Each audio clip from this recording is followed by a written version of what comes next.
A partir do ano que vem, as regras para aposentadoria vão mudar e elas ficarão mais rígidas. A principal mudança é a fixação da idade mínima de 65 anos para homens e 62 anos para as mulheres.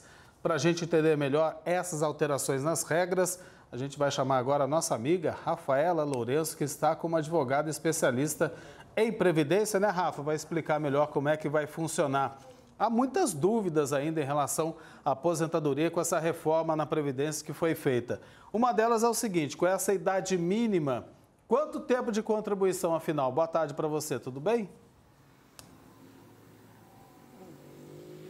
Boa tarde, Eduardo. Boa tarde a todos aí no estúdio e, é claro, a todos que nos acompanham. De fato, são muitas dúvidas que ficam tanto para a gente quanto para quem está em casa, né? Por isso que a gente vai conversar, então, com a advogada previdenciarista, a Sara Bilota, que vai nos explicar essas mudanças e como fica, então, para 2024. A primeira questão, Sara, em relação à idade mínima para contribuição para se aposentar, como que fica esta parte? Uma boa tarde.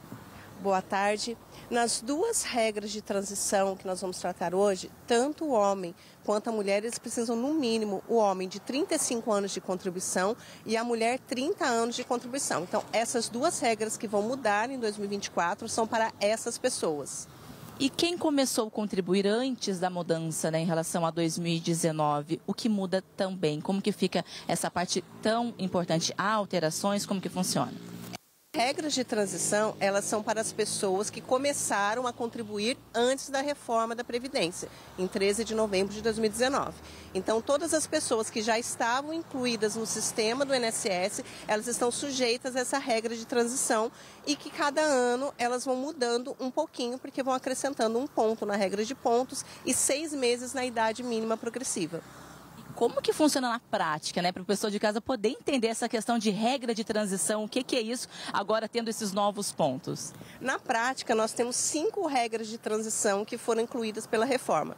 A regra de pontos que muda para o ano que vem, o homem precisa ter 35 anos de contribuição no mínimo e, somada a sua idade, tem que dar uma pontuação de 101 pontos. A mulher, já 30 anos de contribuição mais a sua idade, tem que fazer um somatório de 91 pontos. Então, ela já consegue ter essa aposentadoria na regra de transição por pontos. Já na idade mínima progressiva, o homem que já tiver 35 anos de contribuição e tiver 63 anos e 6 meses em 2024, já pode se aposentar. E a mulher, 30 anos de contribuição, 58 anos e 6 meses, que seria a idade mínima para aquelas pessoas que já possuem o tempo de contribuição. E essas regras, essas mudanças, elas têm diferença em relação ao setor privado e também ao público? Sim, essas regras, elas valem para quem é vinculado para o INSS, o regime geral da Previdência Social. Os servidores públicos que são vinculados a um regime próprio, eles vão estar sujeitos ao seu próprio regime. Alguns órgãos já fizeram a reforma, a sua própria reforma. Quem não fez está sujeito a essas regras do INSS. Muitas dúvidas também relacionadas ao pedágio 100%, como conseguir, tem também 50%. Como que funciona? As duas regras, que essas não são progressivas, né, foram regras definitivas incluídas na reforma, tanto a do pedágio de 50% quanto a de 100%, a pessoa teria que ter, antes da data da reforma, 13 de novembro de 2019, o homem 30 anos de contribuição, 33 anos de contribuição, e a mulher 28 anos de contribuição. Então, se ela tinha esse tempo antes da reforma, ela vai ter que pagar um pedágio do tempo que faltava.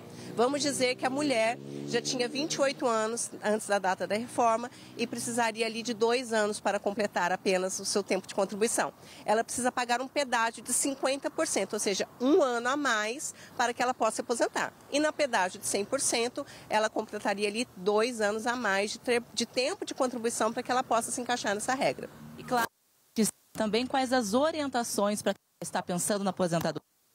Está prestes a chegar, é claro, a este momento tão esperado. O segurado, ele tem que ter ciência de que todas as suas contribuições estão no sistema do INSS. Tem um documento chamado CNIS, que é o Cadastro Nacional de Informações Sociais, e é nele que está todo o seu histórico. Então, você tem que saber se realmente o seu tempo de contribuição está ali. O INSS fornece um simulador de aposentadoria, mas você pode ligar no 135 ou procurar um profissional que vai fazer essa contagem de tempo e vai verificar se não tem nenhum problema ali no seu CNIS.